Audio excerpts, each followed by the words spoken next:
So, you know, that in a nutshell was the experience of the first election. Of course, there was the usual fear campaign at the end of that election where they pulled out all the living Clintons and Kennedys to come to Massachusetts to tell people why it would be so dangerous to actually vote your conscience, vote your values, vote for yourself, instead of for the political machine that is throwing you under the bus. So, you know, they put the fear of God into people and beat us back from who knows what it could have been.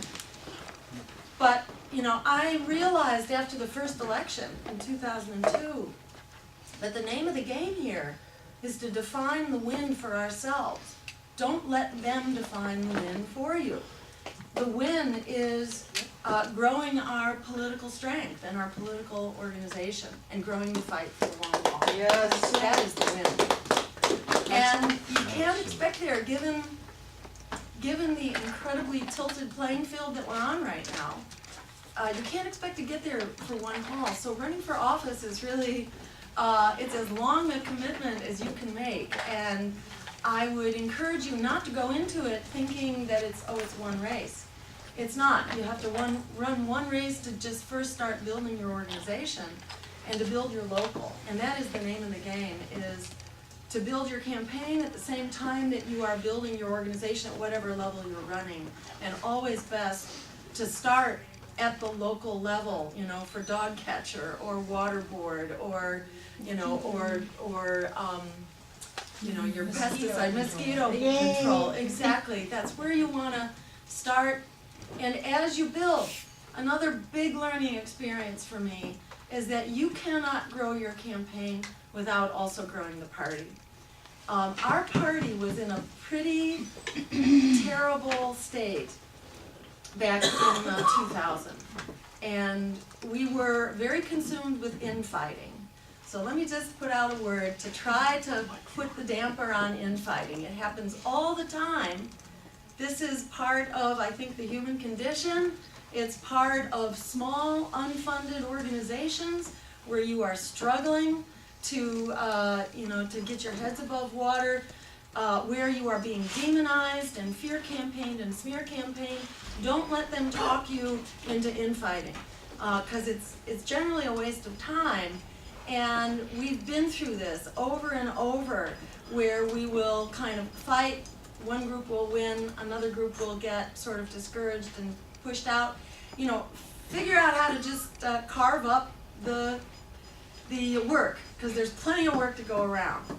And you will realize you cannot afford to do without anybody. We need absolutely anybody and everybody in this fight. And the name of the game here is to work with what you got, and it always needs to improve. Don't hesitate to grow on top of it and just keep growing, and to just work with as much respect as you can for those who've been fighting the fight and taken us where we are. We badly need to grow from where we are, and we need to share the leadership of the campaign and of our party.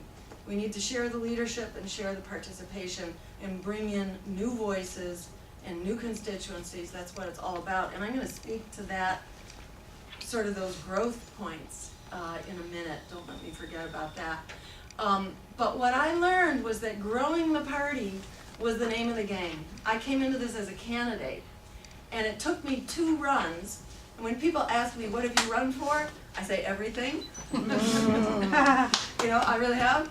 And it took me a bunch of runs to realize you can't just, leave the party behind you, which was my thinking, because our party was in such a mess in Massachusetts and was very kind of cliquish, as many of the parties are. We have a group, we tend to have small groups that have just dedicated their lives to keeping the party alive, and it is hard work. And, you get to be kind of a tight group. And it's challenging for these tight groups to open up. We had a tight group in Massachusetts that was particularly hard to open up. We were sort of kooks. We were out there on the lunatic fringe and had zero credibility with anybody. And it took quite a while to open up that leadership and start bringing in more people to our administrative committee, or steering committee, it's, you know, our state committee, to start making it worth people's time. And one thing we learned was that we had to modify our consensus process. I don't know where you are in this, but many of the parties have a work by consensus. And we found, we require absolute consensus, and then, you know, negotiations, very time and labor intensive negotiations to work out kinks that tended to destroy a day's work. And this happened over and over and over, so that people who actually wanted to get something done with their time stopped coming to our state committee meetings. So it took us about 2 years to get the consensus and to bring people onto the state committee who actually wanted to get things done rather than have an internal debate society. We finally changed, we modified our consent process. So now if we don't have agreement, we allow those who object to list their concerns, and then we move right on to, we drop to a vote. I mean, we work through an amendment process and so on, but we drop to a vote very quickly. So, and, you know, with a 2/3 requirement. And that has worked very well for us, and it has completely, changing that rule was more important than anything in changing the makeup of our state committee. Because then people started coming who actually wanted to get things done and who realized they weren't going to work for a 12-hour day and have nothing emerge from it. So I would really encourage you to consider, you know, working with your consensus process if you haven't done that. Many states already have modified it. You have. All right, great, terrific. So you know what that's about. That, at any rate, began to change our state party, make it much more functional. We had real concerns because those of us who had worked to rebuild the party for 10 years, then got diverted into the presidential campaign, and we were very reluctant to leave local and state politics and work at the national level. I had never been to a national committee meeting. And the reason I went, this was in 2011? 11? No, it must have been 10. It was 2010, August, was because Obama had just proclaimed that Medicare and Social Security and Medicaid were on the chopping block to solve this terrible budget deficit crisis, which was going to trump everything. We were going to cut Medicare and Social Security.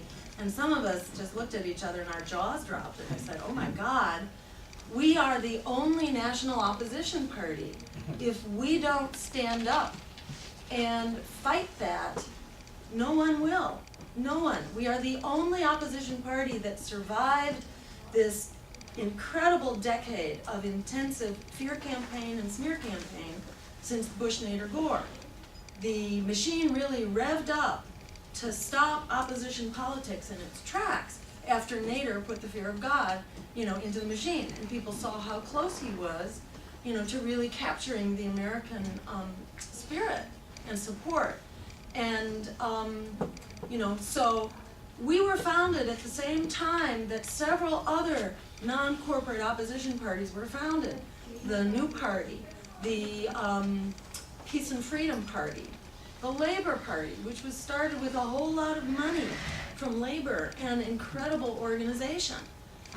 But they were plagued by all the same things that we were plagued by, and it has everything to do with fear campaigns and smear campaigns and your members being talked out of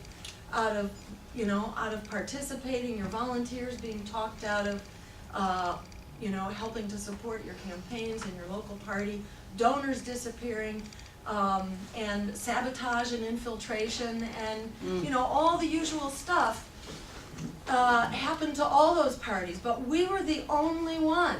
The Greens were the only ones to survive that fear campaign, smear campaign, and emerge as a national party. And here we were in 2010, and the attack is really revving up on our social infrastructure. How were we going to say no to that? So we felt in our state party that some of us needed to get involved at the national level to ensure that we have a voice. And as Jennifer was saying, we run at the national level to keep our ballot status. We do it in order to raise the bar, and we do it to let people know that there is an opposition party. And nowadays it really is us. The exciting thing is that lots of the other opposition groups, the Socialist Alternative, for example, some of the other socialist parties are joining with us. This is happening, for example, in the Green Shadow Cabinet, which I'll talk about in just a moment, and I want to recognize Bruce back there for being one of the members of our Shadow Cabinet, doing a great job. But it's been really exciting to see all kinds of people. It's predominantly Greens and people who are green-leaning. A lot of people have become Greens in the course of the Green Shadow Cabinet. But the Cabinet, as well as the elections, are ways for us to make sure that people know about us, know about the solutions, and that the majority of Americans actually have a voice in this election and in the elections to come.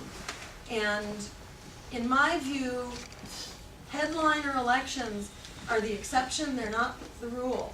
We should participate in them when there's a compelling reason to do so, but as a rule, our focus is growing the party and getting people elected for predominantly local and state office, especially state legislature and municipal offices. I really have become persuaded that's where we want to put our major firepower. But having occasional headliner campaigns is really important to energize everything we do at the grassroots. So let me say a quick word about, I'm not going to talk about solutions right now because I think you sort of know about them. We got really serious and critical problems, but we have great ways to solve them. That's what our campaign was about. The Green Shadow Cabinet, by the way, is sort of what we would have right now if we had a greenhouse instead of a White House running the country. And just go to greenshadowcabinet.us and you will see sort of very timely rebuttals and debunking of all the nonsense, deception, and predatory policies that are coming out of Washington. Everything, from a jobs campaign right now that is creating jobs. During the New Deal, Roosevelt created 4 million jobs in 3 months. 4 million in 3 months. Here we are, 5 years into this real recession, depression really. And there are still 22 million people who are either unemployed or working in jobs that just barely keep the roof over your head, but not even that, So the problem is not solved by any means, but we got great solutions for it. We could be putting everyone back to work right now in a Green New Deal that not only creates 25 million jobs, puts an end to unemployment, makes wars for oil obsolete, and puts a halt to the climate change. And that can all be done at basically the cost of taxing Wall Street. So, this is easy to do. There is no economic problem, really. Cut the military, downsize, bring the troops home and downsize the military, put a tax on Wall Street, and move to a Medicare for All system. Problem solved. Yeah.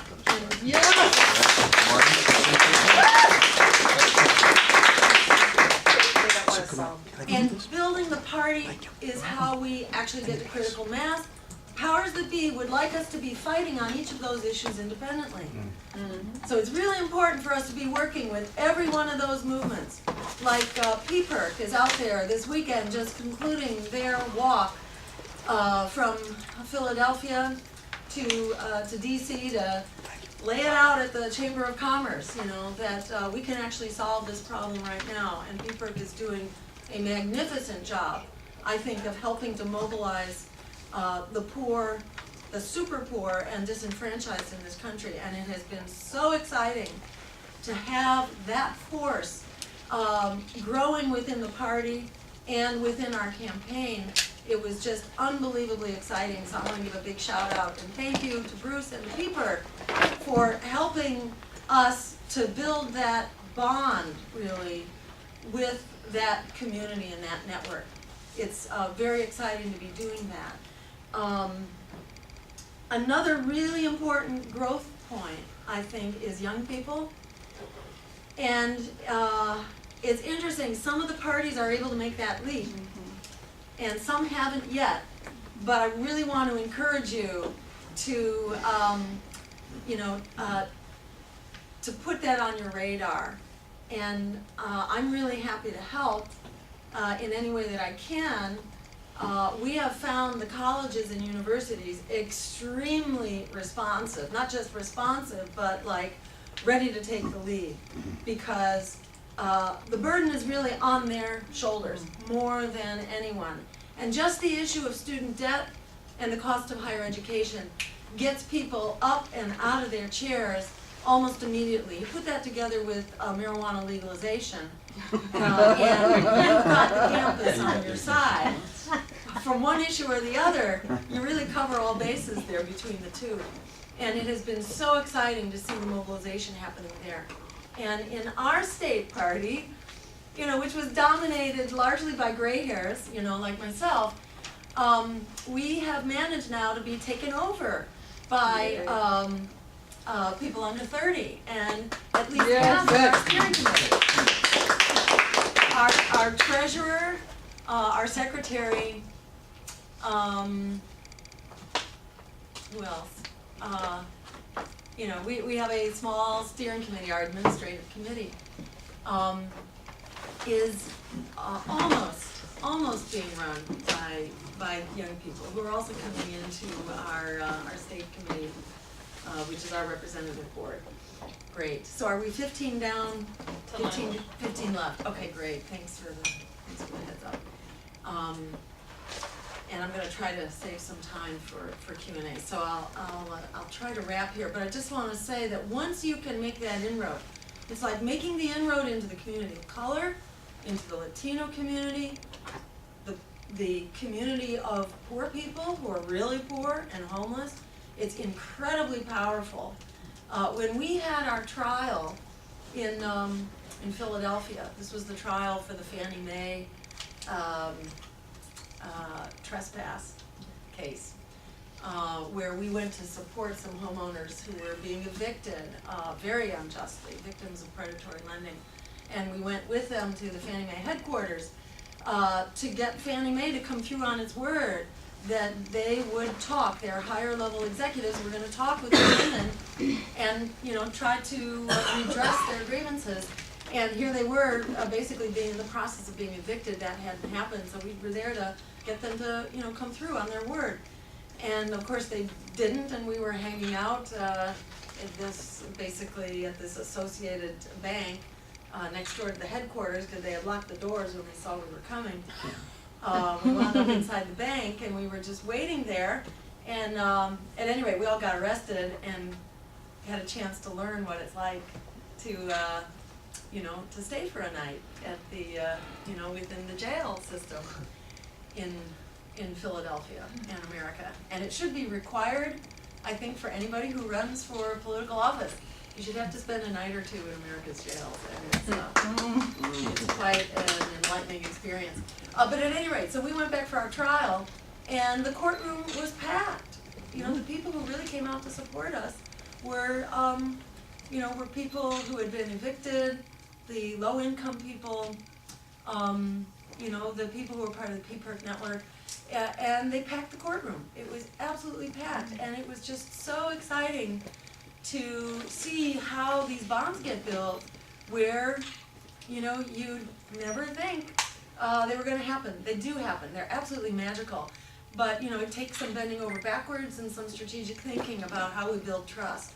And it really is about trust. It's about going where where people are hurting and where that community lives. We gotta be there to support them, and then they'll be there to support us, and then we are an unstoppable force for change.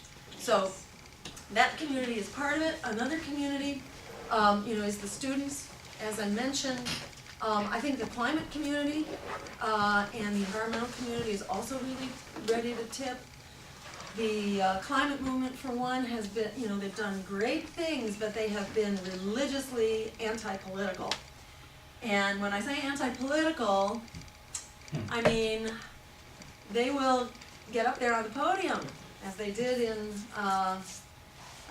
DC, and say, we got your back, Obama, we know you want to do the right thing, we're going forward with you, and by the way, we're not going to let that Green Party spokesperson get up, because we wouldn't want people to see that there actually are political candidates who are with us, who actually are doing the right thing. We wouldn't dare do that. So they say they're apolitical, but they exercise their apolitical nature in a rather political way, and I think people have had it up to here with that. The climate movement is really going bonkers, and we have shown up as the Green Party. We have a little campaign now that I should mention, Green Party flags, which say, vote Green Party. We have a cheap way to make flags, and it costs a little bit, but it doesn't cost that much. It doesn't just say Green Party, it says vote Green Party. And it doesn't just say vote green, because that's been greenwashed to mean anything. It says vote Green Party. And we've shown up at these demonstrations with a lot of these flags, and everybody grabs them. So the podium may be censored, but people in the street are not censored, and they are ready to stand up green, to live green, and to vote green. And we gotta be there handing out those flags. So even when we are precluded from speaking, even when we are silenced, we take over the demonstration. So we're gonna try to have this as one of the things to share at the national meeting, and I'd encourage you to think about coming.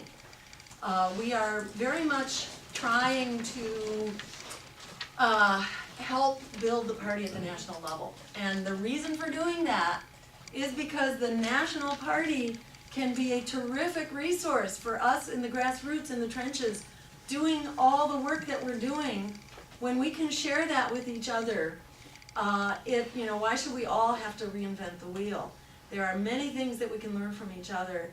I urge you to be patient.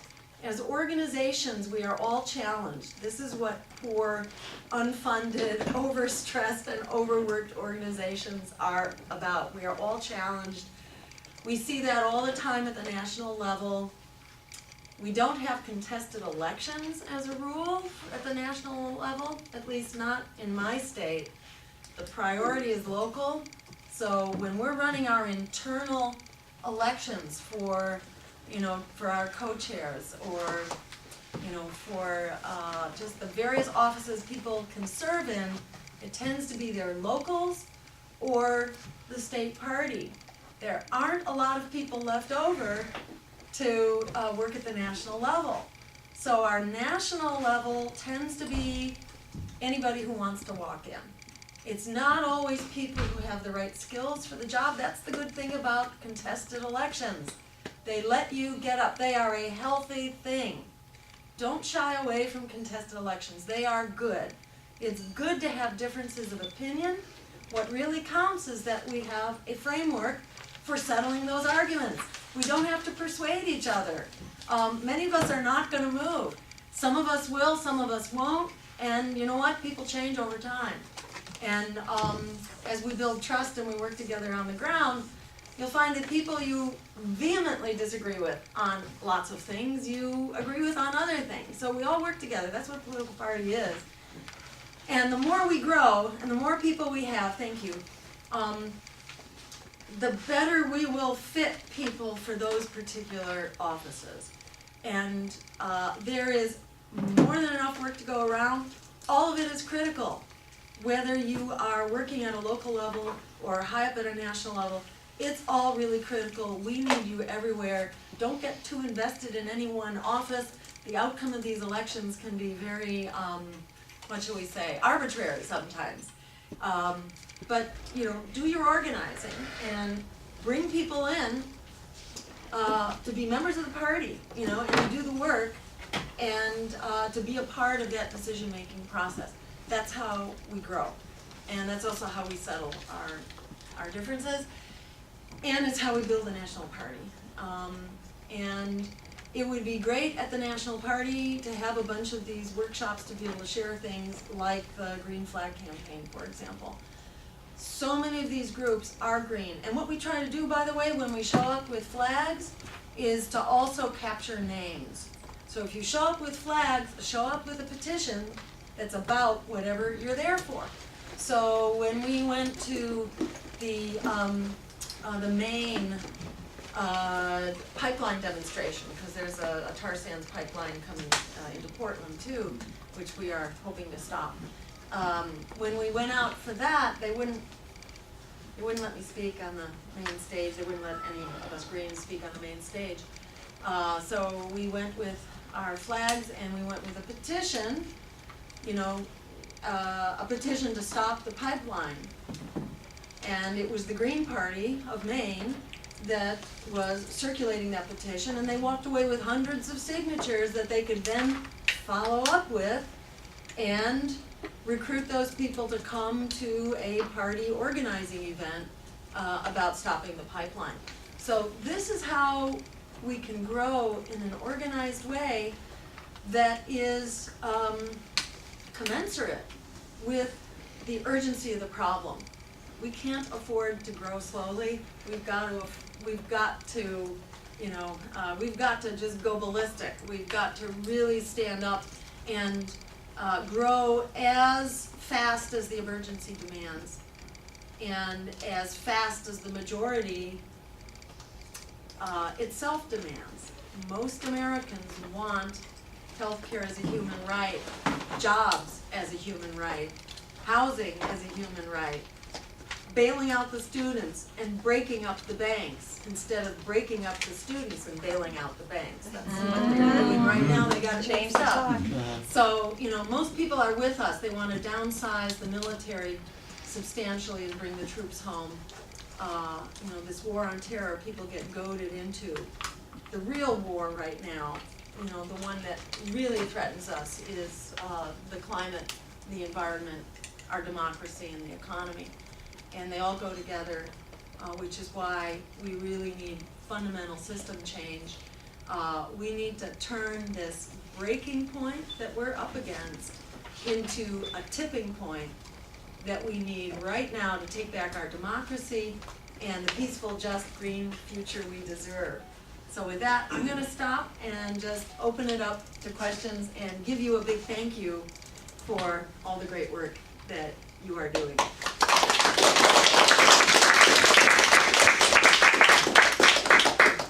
Comments or questions? Just Zach? What's that? Zach. Oh, great. And Anita staff. Okay. And Jen. Let's try and keep the questions short. Yeah. Sake of time. Well, Yeah, for the sake of time, we have 5 minutes, is that right?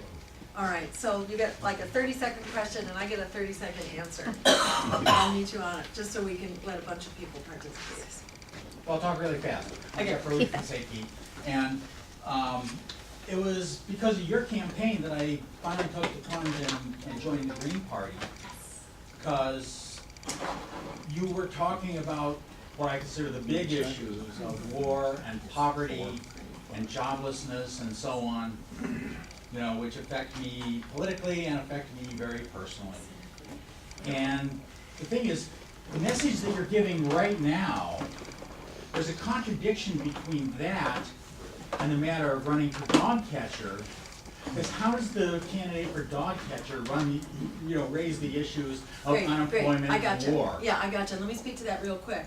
Great question, and you know, the more time you spend messing with the system, you realize that it is so interdependent. As a doctor, nobody ever came to me and said, would you please just take care of my right kidney? That's all I care about. You know, forget about the heart and my, you know, my lower extremities and my ankles, and you know, you need the whole deal. And same is true. We don't build power at the top. We can't. I agree with you, we need a headliner campaign to talk about the big issues, and we need to help our candidates for local office make those connections. But in order to run for local office, you gotta predominantly talk about what that office is about. That is how we build support locally, because we're not gonna convince some billionaire to start funding us, it just doesn't work that way. And we also don't accept money, you know, in these gigantic chunks, because it's inherently corrupting. So we are a grassroots movement, and we've gotta be built out of people running for office at the grassroots level. Whether it's dog catcher or mosquito control, say mosquito control, because you can tie that in to a lot of stuff around public health and, you know, and the integrity of our water supplies, you know, food, etc. Every one of these, you know, it's like the whole microcosm, macrocosm thing. Any little microcosm you're talking about has really global implications. But the bottom line is that this is how we build power, so strategically we've got to do it. If you want to win for legislature, you're far better off starting with a base. Now, if you already have a strong local, you're fine. But if you're trying to first build your party organization, you do that better by running for local office. So, school board, you know, I'd encourage you to think about school board because our schools are totally under attack. Especially school boards in poor communities, it's a great place to get organized. And likewise, your city council or boards of selectmen, those tend to be very far-reaching offices too. You know, it's kind of, it's a strategic question, it depends on where you are. But that's a really good point, and I'm glad you raised the question. If we only ran at the top level and we weren't running for the little things, we would be completely irrelevant, and we'd be spinning our wheels. Right, Next one. Anita? Yeah. I love the idea of the green shadow cabinet. I think it's fantastic because, as we all know, most of our selected leaders are no longer relevant. I mean, really, that's the way it is now. But I noticed that there were two cabinet positions that I think would be important that aren't on the list. So I was just going to throw these out and maybe to get ideas about them. Veterans, number one. I'm the Tampa organizer for Tampa Veterans for Peace. Great. And aging. Great, great, okay, terrific. Veterans, we are working on. Good. And there are several people, actually, I thought we already had a veterans advocate. So it may not be reflected in the title, or maybe it's buried in there. There are I'll two. look. Yeah. There are two. There's Colonel Ann Wright, who's Sure. also with Code Pink and Vets for Peace, Yes. and Leah Leah. Olger. Right, but there are others as well whose special interest is actually veterans. Oh, Okay. you know who it is? Right, okay, it probably didn't get up there. George Martin, he has two titles. Oh, okay. Right, so he's actually overseeing Veterans Affairs as well as being an ambassador for peace. Okay. Yeah, so he's doing both, and probably the second title didn't get up there, so thank you for that reminder. And for elder affairs, that is a very good point, and there are a whole bunch of people on health and social welfare that encompass it, but nobody dedicated to it, so that's wonderful. Great, terrific, thank you. Let's see, I'm gonna Stan. defer to the stacker, yeah, but, yeah, put another, Friedemann on your stack too. Go ahead.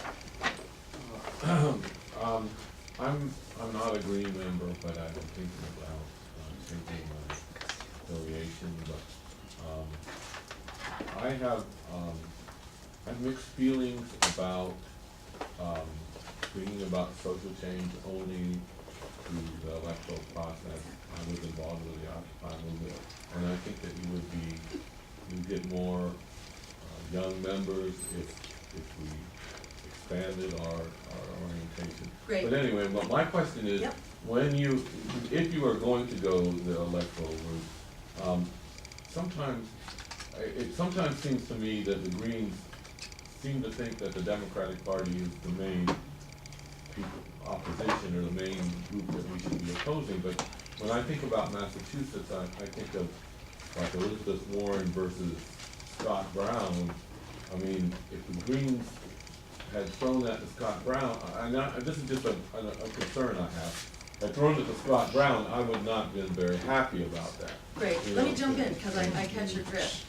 Terrific, and so let me address both of those, because they're both important points. I agree with you, we agree with you.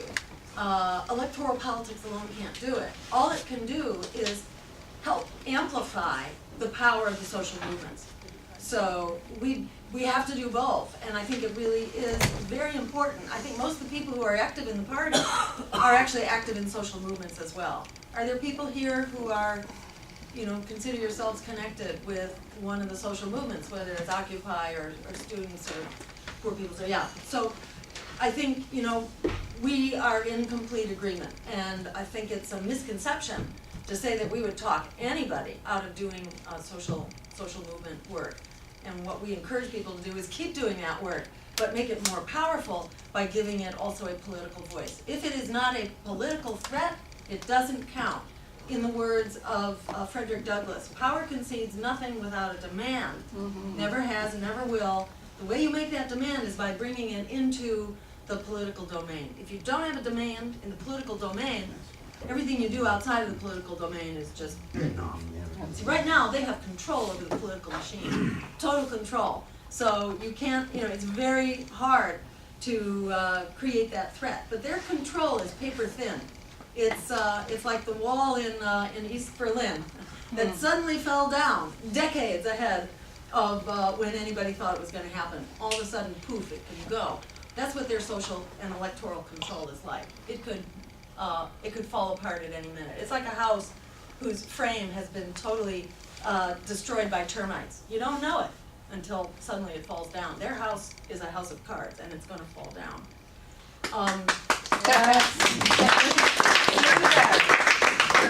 And let's see, what was your second? Well, the Warren thing. Oh, yeah, right, the spoiler question. Yeah, at the end of the day, we have to be that political threat. Now, you can say, well, it would be more strategic to do it here rather than there. You know, you can be strategic about choosing your elections. Elizabeth Warren is supporting, you know, the rev up for the attack on Iraq.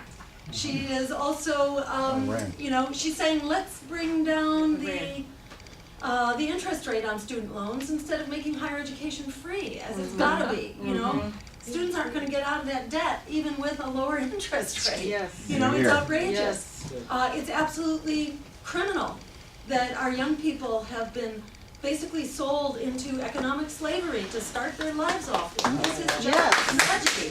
I'm outraged as a mother. I get out of bed every morning furious about this, and I can't believe they are being so civil right now. You know, but that civility is going to wear thin. So, you know, I think we have a case to make against the whole Democratic Party establishment, which silences itself right now so that it doesn't make Barack Obama look bad. Elizabeth Warren can't get out in front of him, except on very, you know, little particular issues, which are important, yes, but they're not going to solve the problem of the system. That's not to say I would necessarily target that race. There are better races where we can put our limited resources. But I wouldn't let spoiling talk you out of it. Spoiling and that concept, you know, is this political fear. We live in an era of political fear. That is the key problem. We need to move from a politics of fear to a politics of courage. Yeah. Because voting out of fear has brought us everything we were afraid of. Yes. Those so-called strategic votes basically take the courage out of your agenda. They take the reach out of your agenda, and they silence you. So the political opposition has been silenced by fear. We have to forget fear. That is the most powerful thing we can do, as Noam Chomsky points out over and over again, and as you just pointed out too. What really makes for change is the social movement. If the social movement is told that they have to be bold on the street, but they have to be cowards in the voting booth, it doesn't work. You know, it's just a disconnect, and they will be apolitical. We have to be bold in the street, and we have to be bold in the voting booth. That's what makes social transformation. And if you look back over the history of real social change, whether with the labor movement, You know, when you had people dying out in the street for a 40-hour work week, or safe workplaces, or, you know, minimum wage. You know, these were really hard battles fought by social movements in the street. The reason they made progress was because they had spoiler parties, lots of them, that were fighting for all kinds of offices, including at the presidential level. So all up and down the electoral system, they moved that demand into the voting booth. If you take the demand out of the voting booth, it's over. And that's what happened to the labor movement when they joined the political party, when the AFL basically signed on to the Democratic Party in the late 1930s, the labor movement was over and done. And it's all been backsliding ever since. You have to be a threat. They want to talk you out of that threat. They are quaking in their boots at that threat. You have to be able to be a threat. And then we can decide strategically where we use it. But it is that threat alone that that moves the social agenda and that empowers us to actually have a political voice. It's us we're representing, not them. Maria Stack. Gary? Did you miss me, Oliver? I wanted to be on stack, Okay. if you missed me.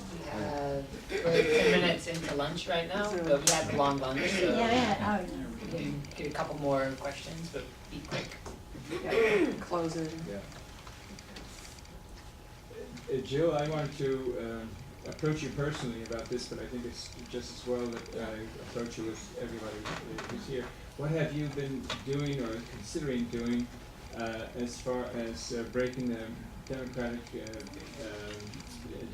Republican monopoly on the presidential debates? As we've seen, I don't think I have to explain to you the example of Ross Perot. When he got in, I don't know, I can't even remember what Ross Perot's political points were, but I think if he said blah, blah, blah, and he got 20% of the vote. And the next time that scared the hell out of Dole and Clinton. And so they excluded him from the debates. Isn't there a legal way, a legal possibility of making a challenge to this, Yes. This kind of thing? Yes, there is, and there are a lot of discussions going on right now about what that challenge would look like. So, it's too soon to say, but there will be action on this, and once that strategy has been figured out, we're talking to a lot of legal experts, both in terms of legislation and the courts. So there is a lot of discussion going on right now that's not quite ready for prime time, but once it is, we'll let you know. You know, we had a petition which is still up on our website to open up the debates and to challenge the corporation on commission, shouldn't call it corporation, I think it's called the Commission on Presidential Debate. There's a petition, and we may actually begin to revive that and get real work done. There may be demonstrations and marches that perhaps could be connected up to other,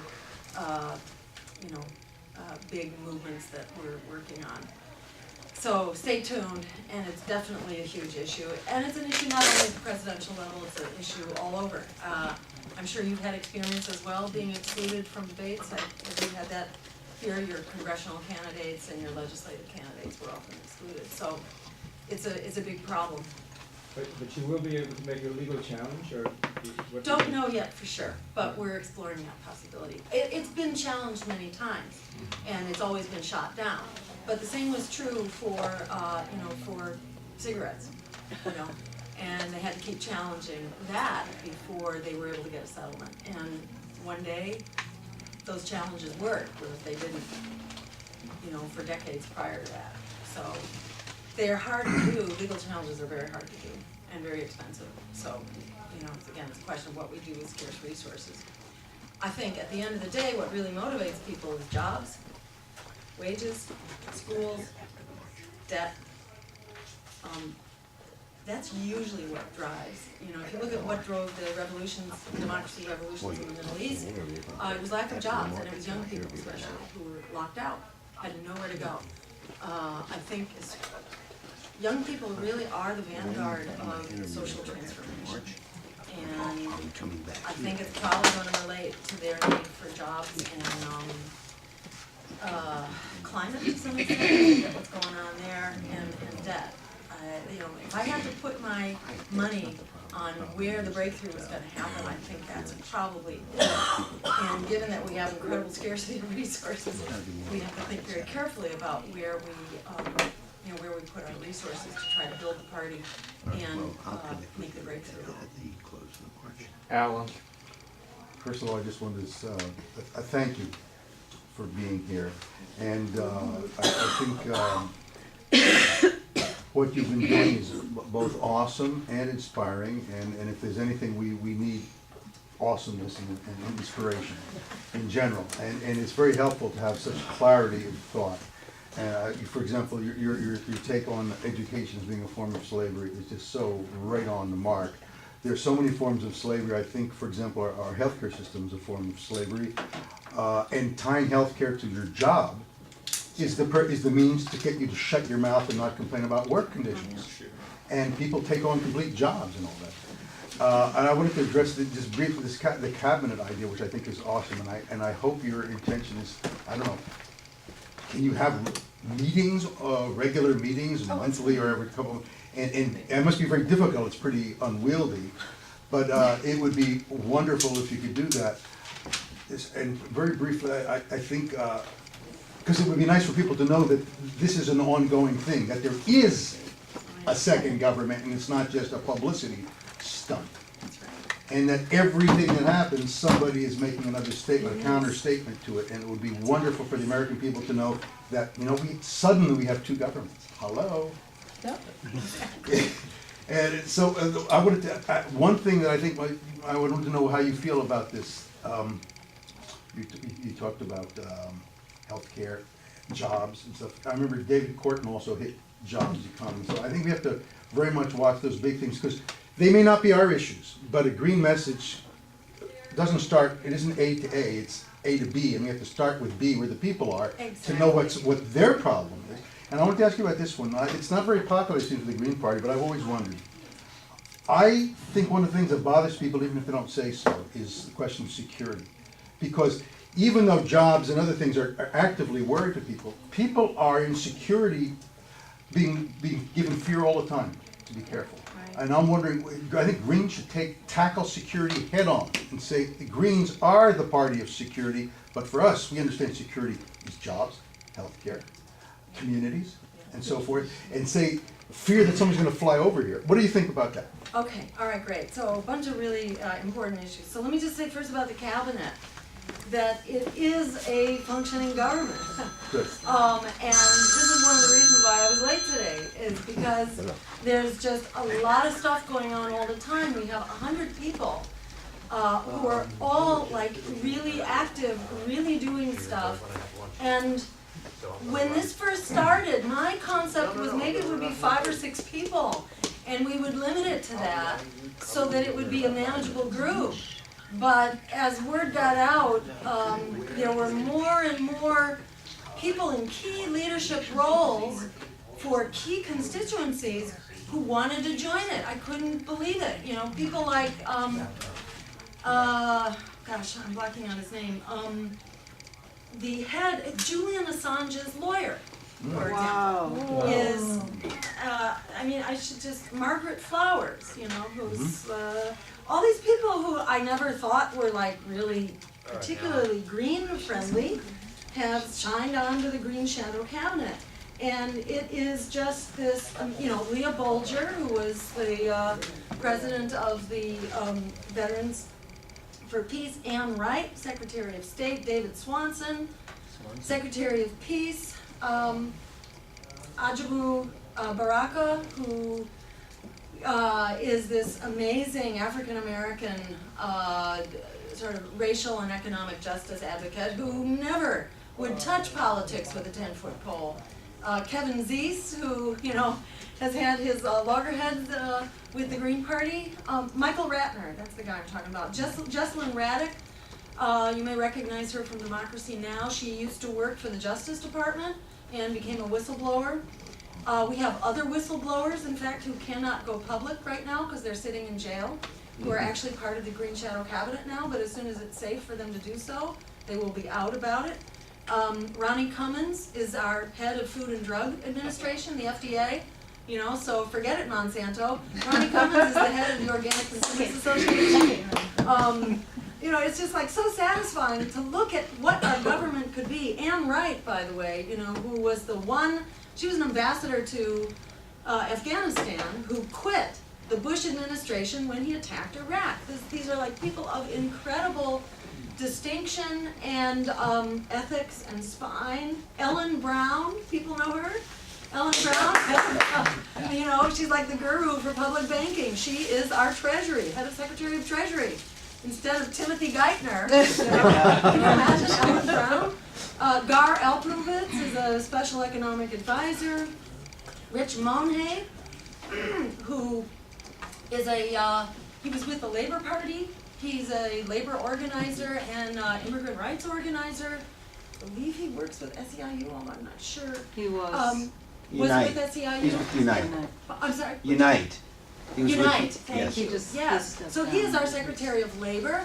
I mean, all these people, you know, who have kind of put principle above their own personal considerations and security are really standing up here to do this. Jack Rasmus, I should mention Philip Harvey, who's an incredible economist, one of the originators of the Green New Deal. Steve Early is the chair of our National Labor Relations Board. These are prominent figures in the labor movement who've actually dared to label themselves green. Harvey Wasserman, David Cobb, of course, our own former presidential candidate. Lots of others that I am just not doing justice to here. But Walter Sue, who was formerly a president of the American Public Health Association, he is on our health council working with Margaret Flowers. They're just, you know, it's this amazing all-star list of people who are actively doing stuff right now. You know, so if you're not on the newsletter yet, get on it and forward it so that, as you say, people know that there is an alternative government, and it is so motivating when you start thinking, oh my God,